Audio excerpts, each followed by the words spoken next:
Welcome back to the Daily Drum on WHUR 96.3, 96.3 HD2, Sirius XM Channel 141. I'm Bramante Bryant in for Harold Fisher. This is the Insight segment.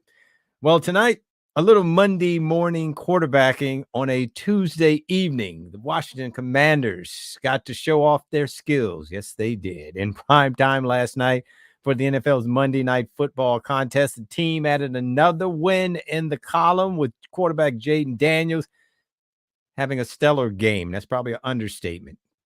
Fans are elated, feeling a sense of hope they haven't felt in just a minute.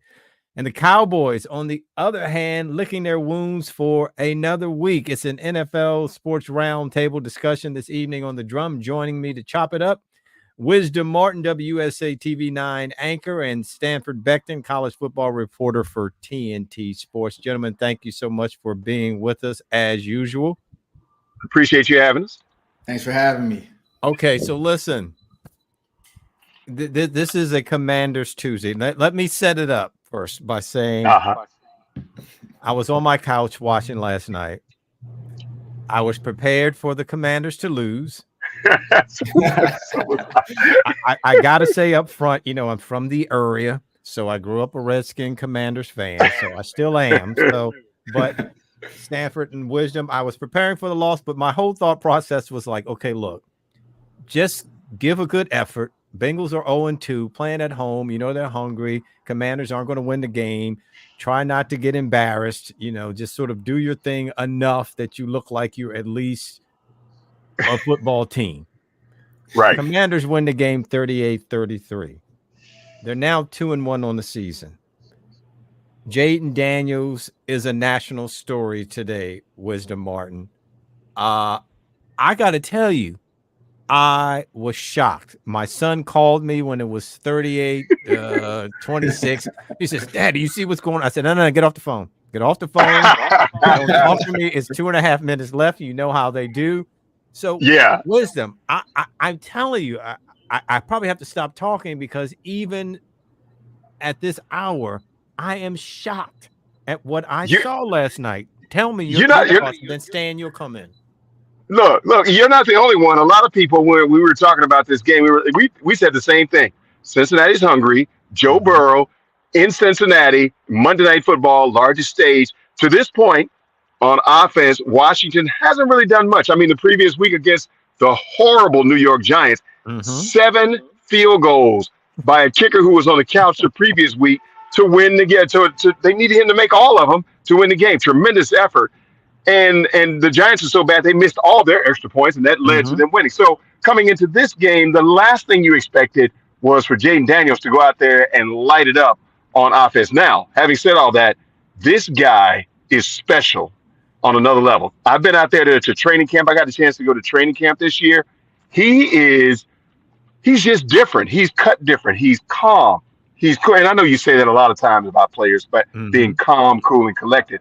But there's something about him, that it factor. I saw it at LSU. I saw it at training camp, how people gravitate to him. How Bramante, when you walk into a room and everybody gravitates towards you, and everybody wants to talk to you? All the time.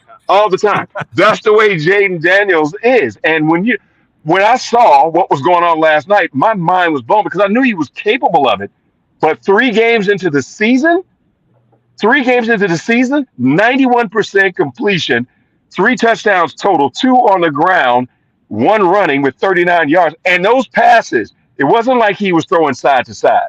Exactly. Like that pass he threw the pass he threw to McLaurin was a dime at the end of the game, the touchdown. And then there was another one he threw to McLaurin that was amazing. And even the trick play to the lineman, who said he was glad he caught it. That was crazy. That was great. So when I'm watching this, I'm like, he is delivering everything that anybody who loves football, who loved him at LSU, who loves him right now in Washington, this is what we expect from him, and the sky's the limit. I'm glad it happened. Yes. Are we overhyping this? What were your thoughts when you were watching? Because as fans / journalists, you got to kind of keep it somewhat in perspective. It's the 3rd game of the season, but I'm telling you, I was watching this morning. I'm watching ESPN. I'm watching Get Up. I'm watching First Take, and it was Jayden Daniels. They're all going, well, it's only the third game, but what we saw last night, what was your sense of what you saw? I mean, this is what we expected from him from LSU, right? I mean, you saw the deep ball accuracy he had, like the way he was dropping the ball in the bucket for those receivers up the sideline, like that route to Terry McLaurin. It was only one place that ball could go for it to be a completion, with the sideline right there and the defender the other spot, and he threw that ball while getting hit. Now, he got hit. He got hit, and we know at LSU he was getting lit up, so we know he can take the hits. Now, you don't want to be taking that many hits in the NFL, right? Because he might get hurt. But I mean, Jayden Daniels is living up to the hype that we expected. I mean, he's being so efficient with the ball. I mean, he barely has any incompletions, and then you have that added element of the run game. So I think when it comes to that offense, I think as long as he doesn't turn the ball over, he's able to kind of manage the game. I think that's really what he's doing for the most part, managing the game, because he has a couple shot plays, but then beyond that, the offense isn't necessarily like attacking big play. It's like manage the game when you can, take a shot, see if it works. And that's what he's doing. And it's working right now. I tell you what I liked, what I saw too, because I was a little worried about this early in the game, because it looked like, again, he was looking to run too early when he was dropping back. And it seemed like as the game progressed, he kind of held off, a little bit. And then when he had to run, I mean, I'm telling you, they were 4 for 4 on third down wisdom. I mean, even I think Cincinnati went for 1 and they got theirs too. But I think the difference was, especially on that last drive, he had a 1st and 15. He had a 2nd and 20. And to your point about the calmness, now all you got to do is lose a couple of games. I'm going to flip it. And then that calmness gets flipped on you. And then it's like, is he in it? He needs to get on the players. What's he doing? We need a little bit more rah-rah there.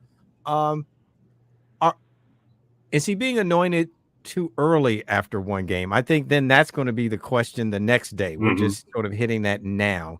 Is it too early, or is it because the fans here have been starved for good quarterback play that when we see it?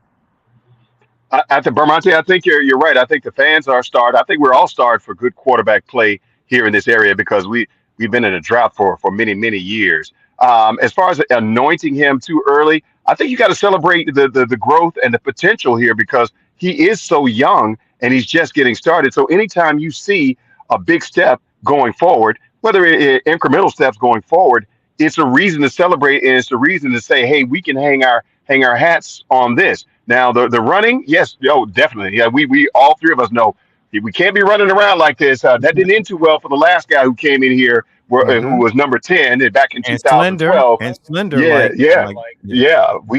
don't want that to happen again. But the excitement that he brings to the game, I think that is a huge positive. His attitude, his approach is a huge positive. And I think that it's okay to celebrate him. Now, as you just mentioned, though, the key is going to be, and I was talking about that this morning, the key is going to be not when he has these great moments, but when it starts to derail a little bit. What happens when he gets a game and maybe he throws 2 picks, or maybe he throws a pass that he shouldn't have thrown and they lose? Then what happens after that? Because right now, I'm going to tell you and then I'll stop. But right now, what they're doing right now is the Commanders are actually coaching. They're actually, and this is a foreign concept for this team as well. They're actually coaching to talent. How about that? Who knew that was even possible? But that, to me, is going to say a lot about where this franchise is going and where Jayden Daniels is going. What happens when you hit some adversity? When all those passes don't get completed, when you start getting picked, when you run up against a tougher team. We got Baltimore coming down the road. They're on the schedule, and Baltimore's really hungry, even though they'll blow a lead. But so I think it's okay to celebrate and live in the moment right now and take it step by step as we develop, and not get too, just like him, don't get too high, don't get too low. Enjoy the process as we go through it. All right, let's talk about go ahead, Stan. I was going to just say that when it comes to Jayden Daniels, I mean, it is all about moments, like you said. Like you remember a couple years ago against Alabama, he had that nice overtime win the year before he won the Heisman. That was like a big moment for him. And he came back the next year and won the Heisman. So he's used to having those moments. It's just, can he make sure that when he has these moments, can he go back to them and build? I think that's what he did last year in college. He could always point back to, I beat Alabama in overtime. So now he can point back to, I beat Joe Burrow in his right. night football, and he can always point back to it. Because when you get a running quarterback, we know running quarterbacks is in their nature to try to be a superhero all the time. And, and that can be a good thing or a bad thing. So for him, he has to point back to this moment where he's trusting all his teammates, completing those passes, 21 out of 23, I think. And then trust his teammates around him. And that's a record for a rookie quarterback. And I kind of want to broaden it out also to talk a little bit about just the team in general, because some of the comments I heard, and you heard after the game, and I think Troy Aikman said this. He says, you don't want to go too far. He says, but sometimes there are certain games that when a organization is trying to move forward and trying to make that turn, there's a game where you can look back and go, I think that might have been the game where the switch just happened. And Stanford, I was watching that, and again, a lifelong fan, I'm cautious of going there. But sometimes there are those games where you go, you know what? We can do this. Because I think what we have to remember with Cincinnati, this is a team that 2 years ago was in the Super Bowl, been in championship games. I mean, they're struggling this year. So from a team standpoint of what you saw, and we'll get to the defense because I really want to get to that because I think folks are kind of sort of sitting that on the side because they won the game. Do you think this is a game where the organization can look back and go, this may be the game where we made that turn, where we saw we have a quarterback, where we saw we can go up and down the field and beat a team like the Bengals on their home turf? I think offensively, yes. Like you said, defensively, that's a different story. Defense, a lot of work needs to be done there. But offensively, I think so, because they found a way yesterday to win when the running game wasn't doing its thing. And that's the easiest way to help a quarterback, being able to run the ball. Like they did against the Giants, Brian Robinson over 100 yards. Yesterday, Robinson nor Eckler had, I think, over 40 yards. So they were able to kind of. I mean, Eckler had a good average of only getting the ball like 3 times, but I think Robinson only averaged, to your point, like 2 yards a carry. I mean, he's a ramrod. Exactly. Yeah, so if they can't run the ball, this is good for them to know that, okay, if we can't get the run game going, which a lot of times if I'm playing a rookie quarterback, I'm probably going to load the box to make him have to, face those multitude of coverages and whatnot. So this is a good building block for that offense. Now, defensively, there's a lot of work. I don't think they have an interception this year, no interceptions. They haven't held a team under 50% on third downs all year. Every offense is getting the ball up and down the field. Defensively, a lot of work done. But offensively, I think they're in the right spot. Stanford wisdom. That's defense. I'm telling you. We're going to take a break and go on the other side because I told you this is Commanders. This is going to be a Commander show because I'm sitting on this defense thing. I'm one of those where you win, but you still have got to look at these other issues. This defense, man, I have a little bit more to say on that. I'll let you all chime in too. We're going to take a break.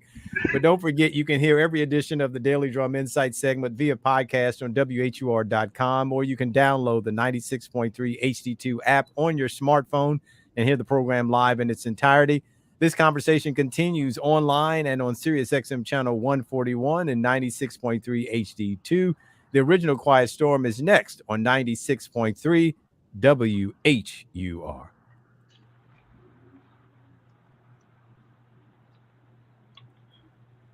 Welcome back to the Daily Drum on Sirius XM channel 141, 96.3 HD2. I'm Bramante Bride in for Harold Fisher, and this is the Insight segment, and it is a Tuesday, the day after the Commanders improved their record to 2-1. Jayden Daniels shows out. The Commanders beat the Bengals 38-33. Bengals fall to 0-3. They beat them in Cincinnati on their home turf, primetime game. So we've talked all of the good stuff about the Commanders' offense up and down the field. No punts. Neither team punted. No turnovers from either team. That's the first time that's happened, by the way, in the NFL since 1940. No punts, no turnovers. Folks, that's over 8 decades ago. So you watched something historic last night. But Wisdom and Stanford talked about this going into our break. I'm going to tell you, this defense, They can't get to the top with this defense. Wisdom, folks got to remember the Bengals didn't punt, and as you mentioned last week against the Giants, if Graham Gano is not hurt, the Giants win that game. Because what folks forget is not only could they not try any extra points from the kicking standpoint, but on that last drive where Neighbors dropped that fourth down pass, if Gano is healthy, they kick a field goal there. Right. So that changes the game. The defense, I was looking at the numbers. I think the Bengals averaged at least almost 6 yards a carry, but it looked like it was about 10 yards a pop. They couldn't really stop them at all in the passing game. They had more yardage overall than the Commanders. I think they have to be worried. Their head coach is the defensive guy.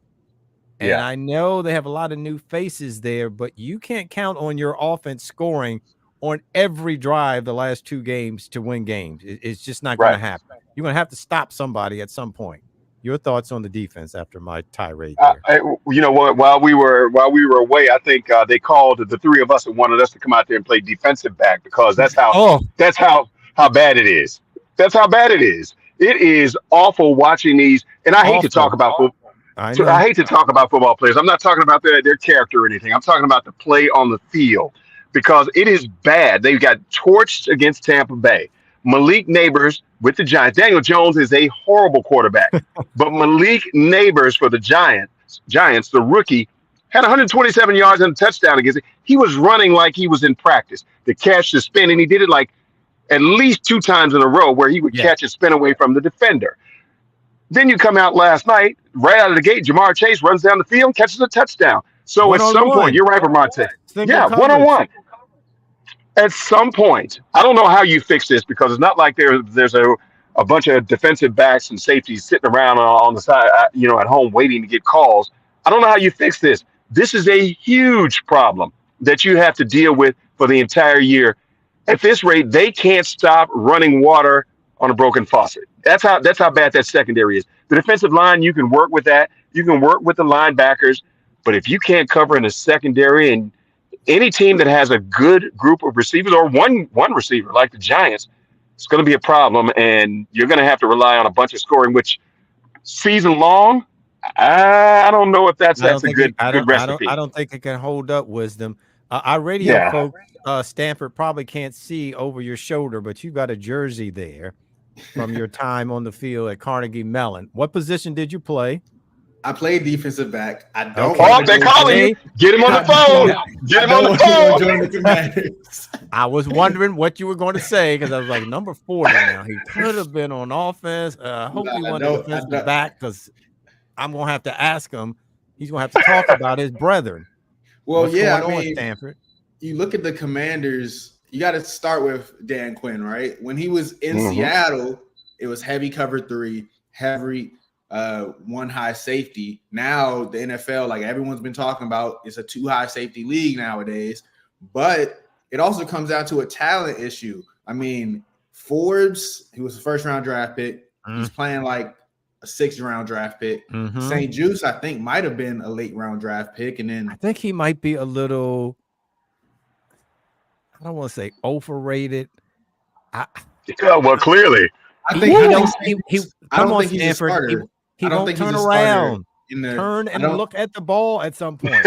I think St. Juice is a defensive back that relies heavily on his size. Okay. And when it comes to you're playing another receiver, which all these receivers are getting bigger, stronger, and faster, you can't really out physical these guys in the NFL like that anymore. So I don't think he's a number 2 corner to be on that outside like that. And then I think their corners lack. And then, I mean, you got a 50-year-old Bobby Wagner playing in the middle of that defense. So, I mean, if you're passing the ball, he's not covering anybody. So you see Bobby Wagner in the game, you're like, okay, let's get that tight end in the game. So, I mean, I think it's really just personnel. So they might have to rely on guys like Jayden Daniels to outscore other teams. Now, and I'm going to be fair here because I think it's going to be hard to cover if, again, the running game, you can't stop anybody running the ball. I mean, Moss was breaking off runs 7, 8, 9 yards. But before I leave the secondary, since I've got a guy who played college football and played in the secondary, I do have to ask this because this drives me crazy.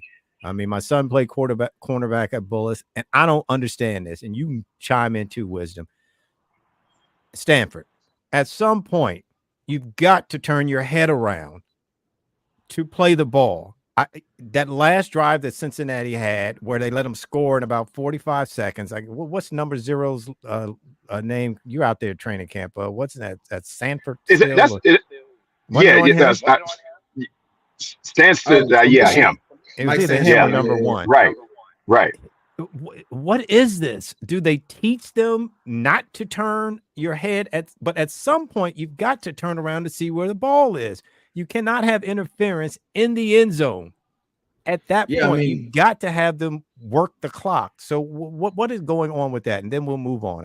I'm ranting again. I mean, they're out of position sometimes and they're getting beat. So when you're getting beat, you start losing your technique. You start scrambling around trying to just make something happen. But like when you're getting beat and then you don't have necessarily help all the time and you don't trust these other guys on the team because, like I said, I think there is a talent discrepancy when it comes to their defense and some of these other offenses. Like even though Cincinnati, this is like their third week of practice together because all of them didn't do training camp, they still are more talented than these guys on Washington's defense. So they were able to move the ball at will. So I think when you're just getting beat and you don't have faith in yourself that you can control these guys, you're just going to be out of position, scrambling, and that leads to penalties.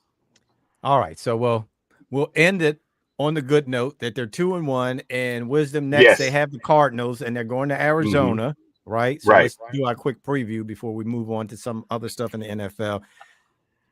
Kyler Murray, that water bug, he can be trouble, right?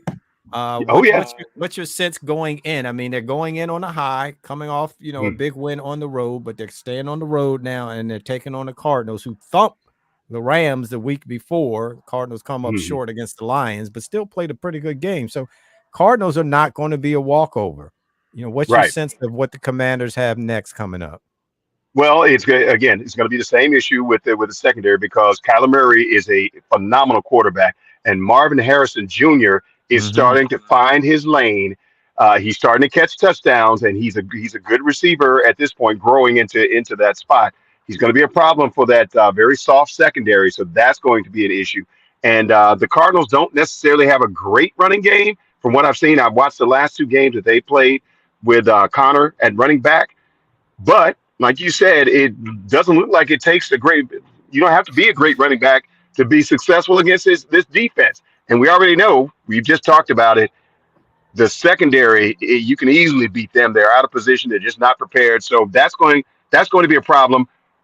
The question is, can they outscore Kyler Murray and his crew? Because I think it may be a bit of a shootout. Now, shootout could be 17-21. It could be 28-25, something like that. So it could be up and down the field. It could be up and down the field. Oh, by the way, we didn't address the fact that the number 29 for the Bengals was talking trash about Jayden. Did y'all see that? Yeah, I got to line him up for that. Running a college offense. Running the college offense. He got beat on that deep pass to Terry McLaurin, right? Yeah, I had to get that jab in there because Jayden lit him up. That's a good point because Stanford, I think the crazy thing is most of these NFL teams or college teams are running pro offenses. And so it's kind of like, even to say that you're running a college offense, well, college offenses are kind of running pro offenses, or you can look at it the other way around. Right. Pro offenses have adjusted now, and you do that read option. That's basically, the option play. You didn't see that till certain kind of quarterbacks came into the league. Black quarterbacks. Which you can get which you can read about in my book. Go ahead, say it, Wisdom. That's right. You have it. Do you have it with you? I don't have it with me. Past interference and history of black quarterbacks in the NFL. All of that's in there. Thank you, Bramante, for setting me up with that assist. Thank you. But isn't that it? I mean, that's where you see that, right? Yeah. That's been going on for years. Yeah, and when he says college offense, he's really saying, okay, they're not doing like multi-level pass concepts, right? But if you're saying college offense, and I mean, you don't really have to do multi-level pass concepts if you're getting beat on go balls. So, like, I mean, he said college offense, he got to do his job. But then you want to talk about college offense. I mean, Kyler Murray, I mean, people said he ran a college offense for his first couple years in the NFL. And then, I mean, of course, he's gotten better these last 2 weeks. But that first week, Kyler Murray didn't throw the ball to Marvin Harrison at all because he was running more of a style offense. You know, you got your reads on one side of the field, and then you look at those. If those aren't open, oh man, I'm fast, I'm short. Let me go run. That's what you're doing. So, I mean, I think, like you said, Wisdom, this could be a little bit more of a back and forth offensive game for these teams. And I think, I mean, defensively, I don't have faith in either of these defenses. But I do think if you have Marvin Harrison on your fantasy team, he has to start this week. That's all. Oh, yeah. All right. So now let's just kind of dive into the NFL. I'm a firm believer in this, and I've heard this before, and I've always said this. You really got to wait till about the 4th week to really know, okay, what are we seeing here in the NFL? Who's good and who's not good? Because if you look at these games the first 3 weeks, you are like scratching your head. Wait a minute. The Giants go into Cleveland. I mean, I know Cleveland isn't that great, but Cleveland rebounded, won a game, and then the Giants, we saw what they look like, and they go into Cleveland and win. We see what happened in Dallas. The Ravens 0-2 go into Dallas, thump Dallas for all of 3 quarters and a half of the game. Yeah. So let's sort of just talk league wide. Stanford, what's your sense of the Cowboys? Again, 3rd week in the season, they come out first week, look like, oh man, this is a team that's going to be Super Bowl bound. Then they lose their next 2 games and really just get thumped by the Saints and the Ravens, say, the last half of the 4th quarter. What's your sense of Cowboy nations, so to speak? Yeah, I mean, of course, the DC area does have a lot of Cowboys fans for some odd reason. They're probably not going to like when I say this, but the Cowboys are not playing like a bunch of grown men on that field. They're playing super soft, especially when it comes to stopping and run. I mean, Alvin Kamara, Derrick Henry, Lamar Jackson, they're just doing what they want. Like, they are driving these defensive tackles 3 yards back. And if you drive the defensive tackle 3 yards back, now the linebackers are getting hit. So they're not playing physical at all, offensively or defense. It's a lot of finesse going on with that Dallas team. And then Dak Prescott, he's saying, okay, CD, I know we both got these contracts. Let me get you the ball. Let me get you the ball. And then when CD's not open, now it's like, oh, man, I got to look at these other receivers. So Dak is force feeding. They can't run the ball offensively. They can't stop the run. That's a recipe for disaster. And Wisdom, Micah Parsons, I mean, okay, man. We're in the media, so we like it when you're talking. Oh, but yeah. But if I'm in that locker room and I keep hearing week after week, I mean, I'm doing my thing, but, some players out there confused, and if everybody ain't doing their job, and, I'm looking at this Mike McCarthy. At some point, man, you got to back up, because it's looking like you just letting I don't know. I don't know. I don't want to go too far, but when I see that, to me, it just seems like when you have your star player, I know some folks can say that's kind of a leadership thing, but I also think leadership sometimes is what you say in the locker room, not what you say when the cameras are out front. So do you think that's somewhat of a bellwether of where the Cowboys are, or have they just sort of run into a rough patch? I think it's both. I think it's a combination. And I also think the fact that you mentioned Mike McCarthy, I think there's a lot of pressure on him.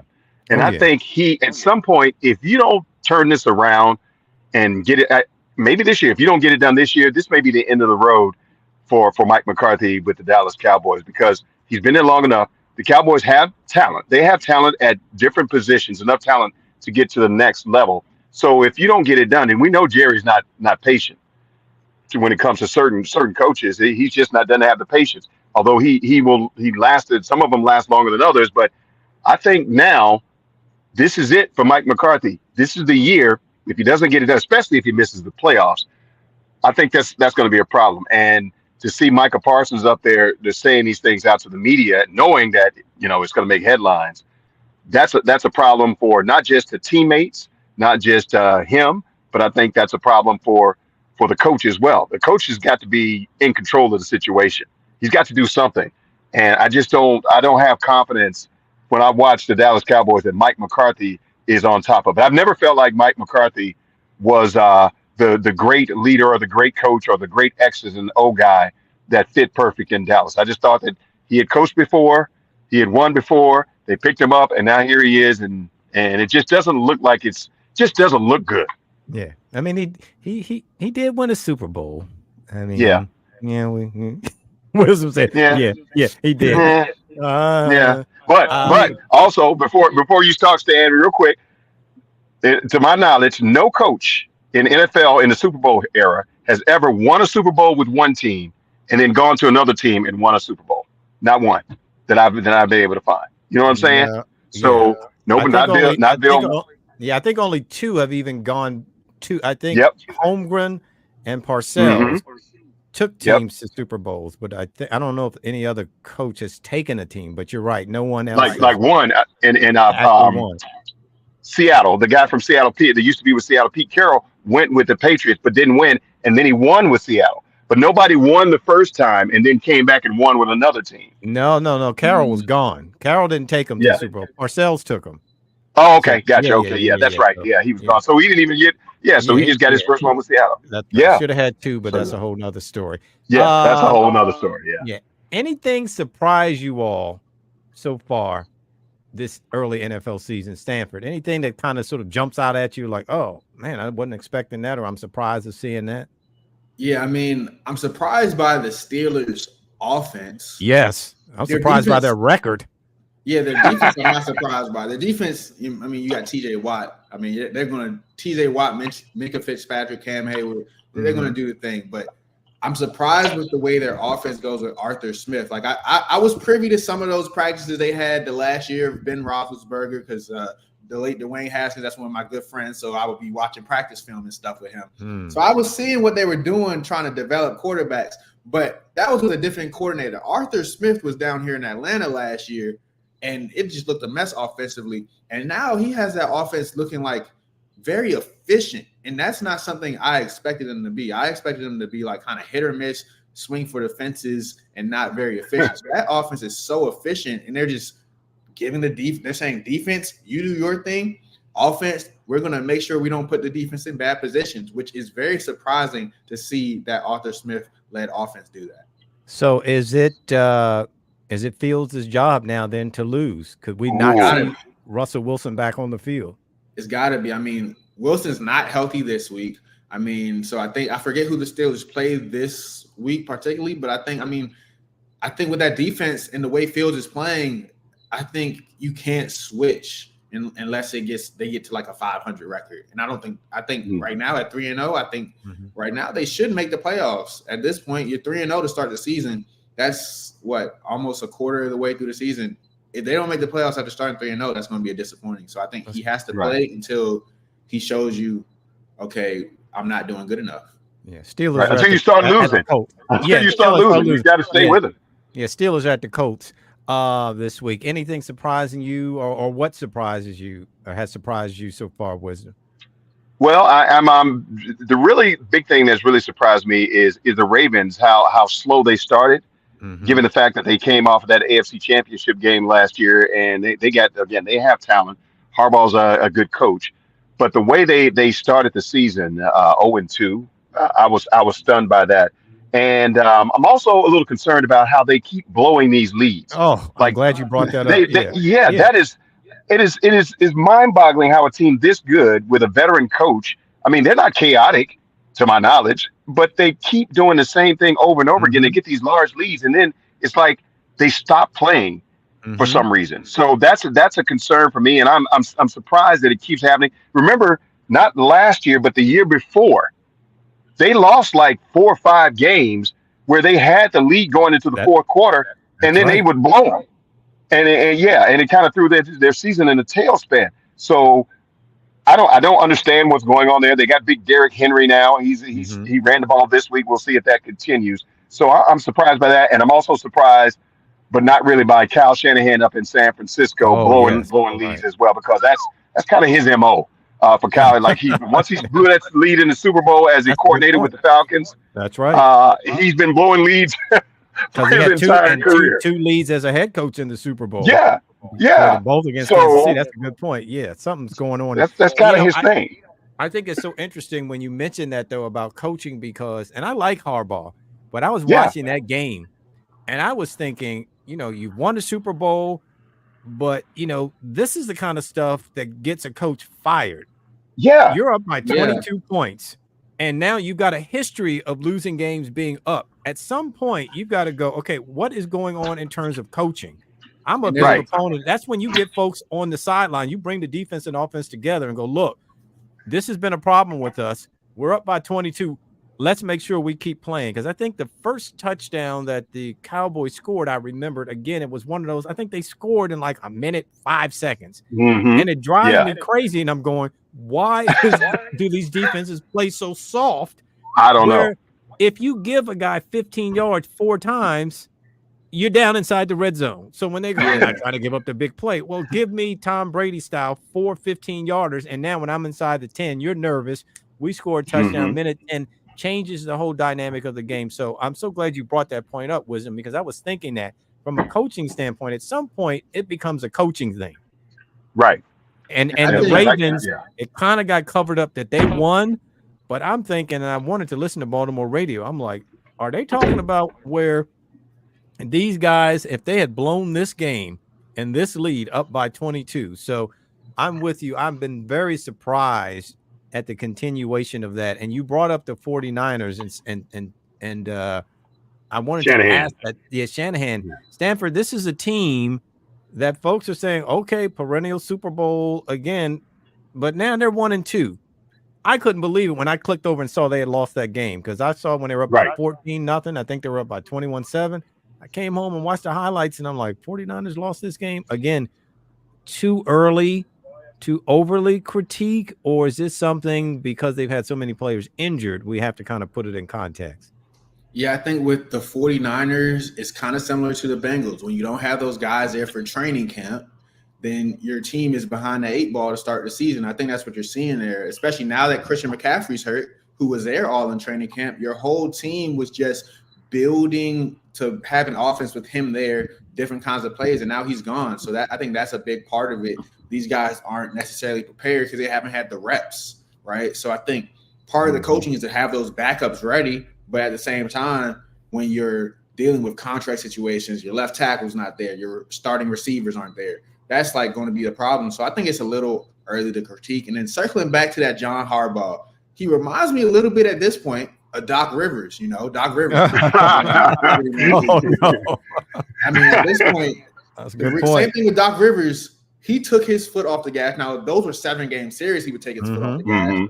That's what's happening. Lamar Jackson even called it out after the game. He's like, I wish we didn't take our foot off the gas, but I'm glad we got the win. So I think that's the biggest problem with John Harbaugh. He's saying he's playing it safe, like you said. Let them get these chunk plays. Oh, now they're in the red zone, instead of just playing what got you there and then living with that. So I think that's the biggest problem with these two coaches.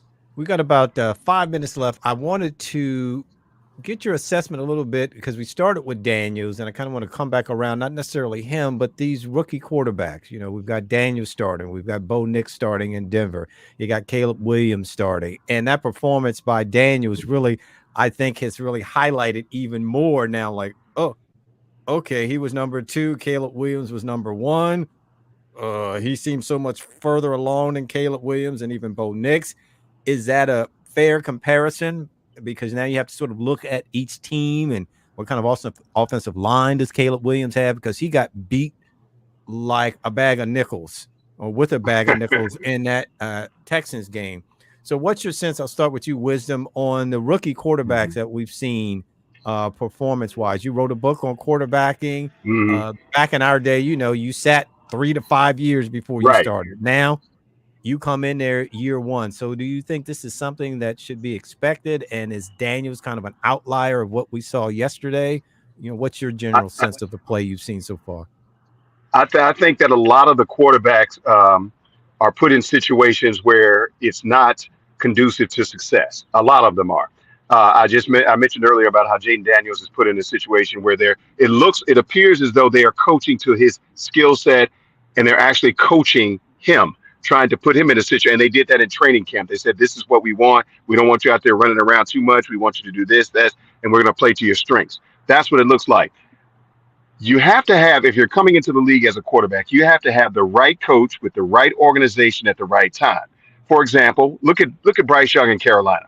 Horrible organization, horrible owner, horrible coaching last year, horrible coaching this year, and now they got him on the bench. He probably should have never been out there, because the team has zero talent. You can't name. I think Adam Thielen is the only player on that team that I can name other than Bryce And the only reason I know that he's on the team is because he was defending Bryce being benched. They have no talent. So it all depends on who you go to, who you're being coached by, and the organization. I don't think Bo Nix is in a good situation because I know Sean Payton won a Super Bowl back in the day.